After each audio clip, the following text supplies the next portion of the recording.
Hey guys, how's it going? I'm out on the R1 today, on this gorgeous day. I gotta go get some gas though before I run out. But this is the last ride I think I'll have on this bike, and I'm pretty emotional about it. Oh man. Yeah, so I'm selling the R1. The main reason is just financial. I'm trying to be a little smarter with my money, and this is just a really big. This is my biggest expense, this bike, and it's kind of eating at me. I can afford it, but I just kind of don't want to anymore. I want to adjust my money out. I want a bike that I own, basically, and I can't afford to pay this off like right now in one lump sum, so I'm going to get rid of it and get a bike that I own, that I have, you know, the title in my desk, and I don't have to worry about it anymore, because I've been borrowing money for bikes for way too long. I've only owned 2 of my bikes. I owned my first bike, R6, and I owned Emma, the ZX9 or Ninja 900. I've owned those 2 bikes, and it was an amazing feeling, but I definitely want to get back to there where I don't have to worry about a bike payment.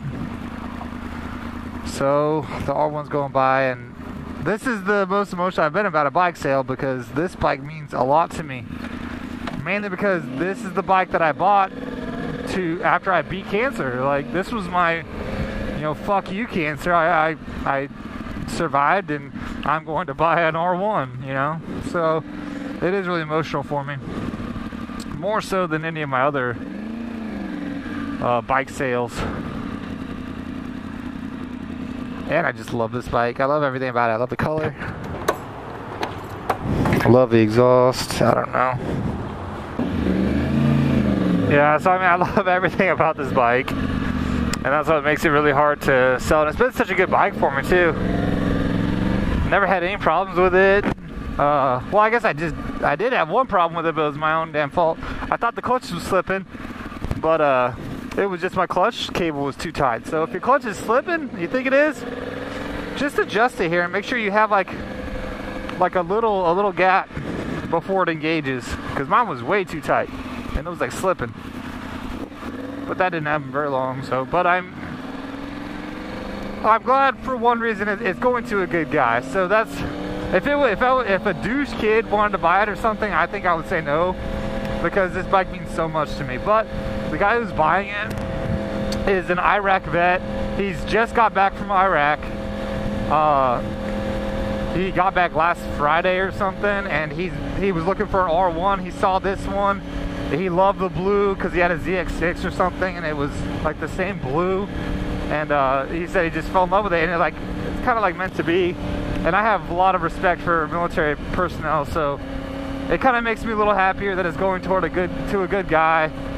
And he lives about 2 hours away, so that means I won't have to see it anymore, which would break my heart, I think. You know, this is my fuck cancer bike. I don't know. It's tough, but life moves on. You know, I think I feel that once I do sell it, I'll be able to move on almost, because this is kind of holding that memory. And even though this was there for me at that time, I kind of need to move on.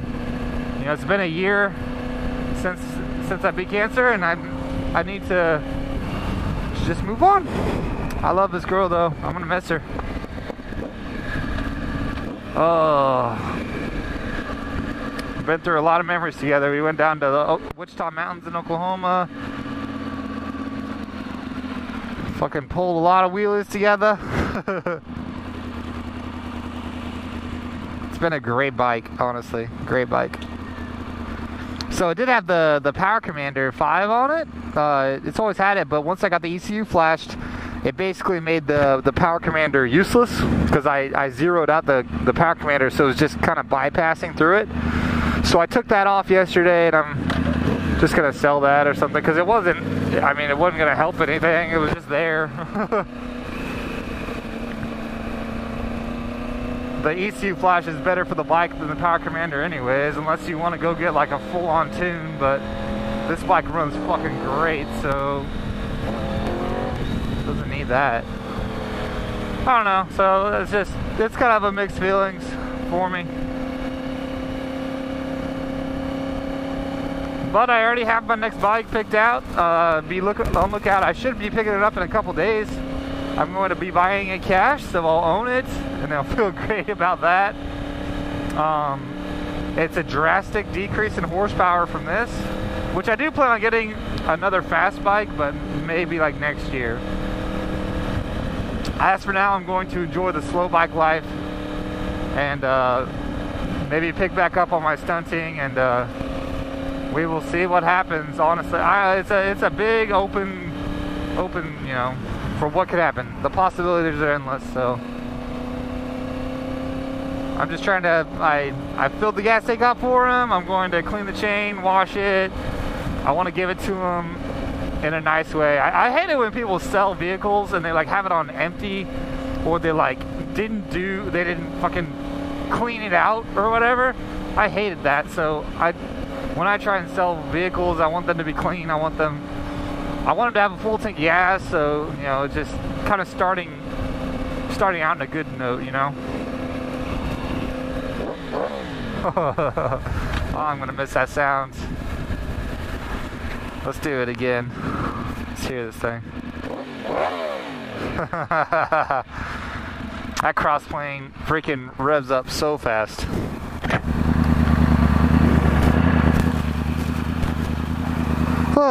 It's a good bike. But I mean, yeah, it's just a bike. No, it's not. It's not just a bike. It's a, when I hear people say it's just a bike, I don't know, not for me. It's a symbol. That's what this bike is. It's a symbol of victory. That's what it is. And I'm obviously not going to let go of it, but it got me through a lot. It helped my mood. It helps keep me stable. You know, it was a bike life has always been, you know, a huge part of my life, and it's kind of always been there. It's always been there, and I was contemplating on going bikeless for about a year or something and saving some money, but I was like, deep down inside, I was like, no, you can't. Like, that's part of you. You can't do it. So I'm not. Can't do it. Couldn't even convince myself to do it. So I'll be back. Hopefully vlogging more though. Definitely vlogging more. You guys will be seeing a lot more of me. I'm going to stop at the bank here. I got to grab some paperwork for the bike sale, which is happening in about 4 hours. So let's grab this. This bank is going through an overhaul.